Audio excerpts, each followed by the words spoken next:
Thanks for joining me today. Today we're going to talk about the steps you need to take in order to get into dental school.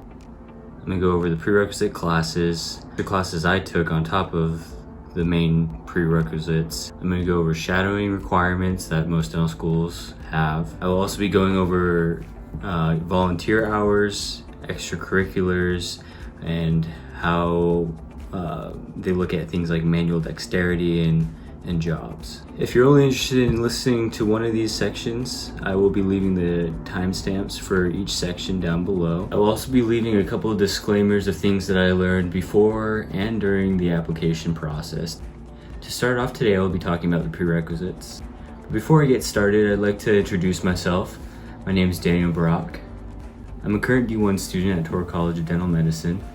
I got my bachelor's degree in exercise science at Brigham Young University, so let's get started.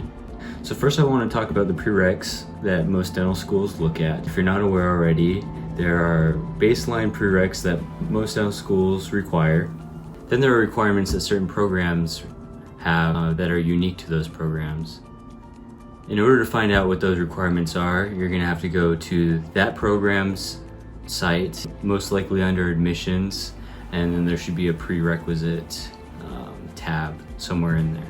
When it comes to the baseline prereqs, there's usually 8 credit hours of general chemistry, 8 credit hours of organic chemistry, and both of those include 2 credit hours worth of lab.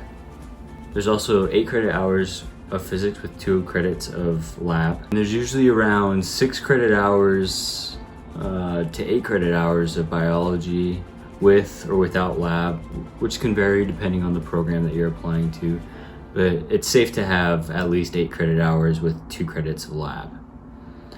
On top of this, some schools require classes like anatomy, physiology, statistics, biochemistry.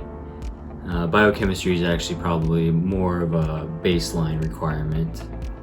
Some programs will also require specific biology courses like micro or molecular biology. So you need to be aware of which programs you want to apply to and plan your courses out accordingly. And some programs will require courses like statistics, psychology, and sociology. So on top of the baseline prereqs, these are the classes that I took. I took sociology, I took psychology, I took human anatomy, I took advanced muscular anatomy, physiology, exercise physiology, statistics, and I also took some pre-dental classes that I was fortunate enough to have available to me at the university I attended. Moving on to shadowing. Most programs are looking that you get at least 50 shadowing hours, but this can vary widely depending on the program that you're looking at.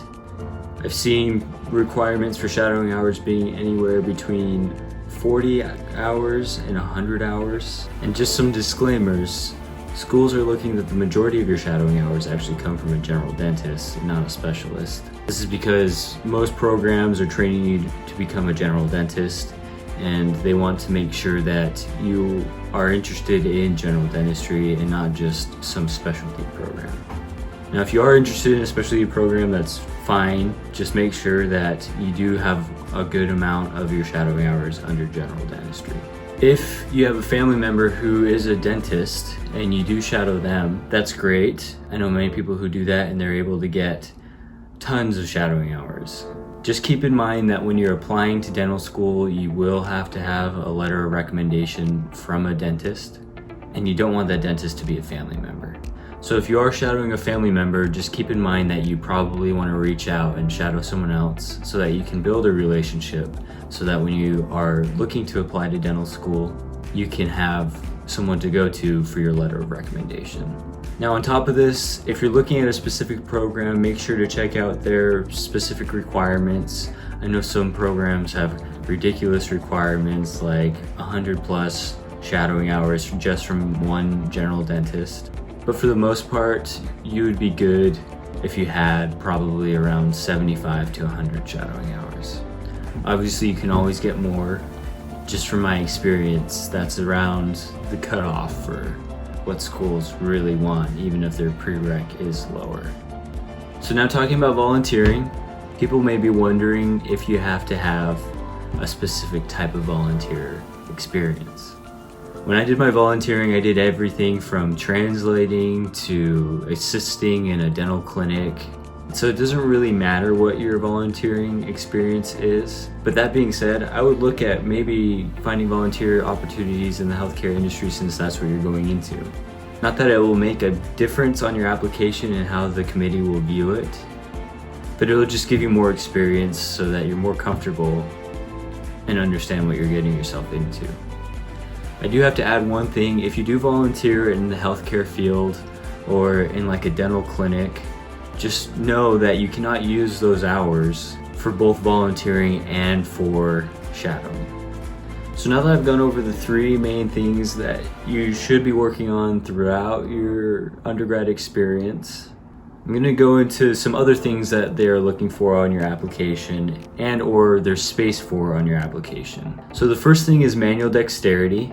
So I know it's more common for pre-dental students to be more interested on a more hands-on lifestyle when it comes to your job. But that being said, they do want to see that you are working on your manual dexterity. It doesn't have to be anything specific. You don't have to become an amazing painter or artist. If you play an instrument, that's great. If you don't, that's fine too. What I had on mine was that I like drawing, so I put that down. I also talked about how I like video games. Really, it doesn't really matter exactly what you do, just that you are working on it. If you like fishing, you can probably put that down. Just make sure that you have something down for manual dexterity. So moving on to extracurriculars. They're not looking for anything specific here.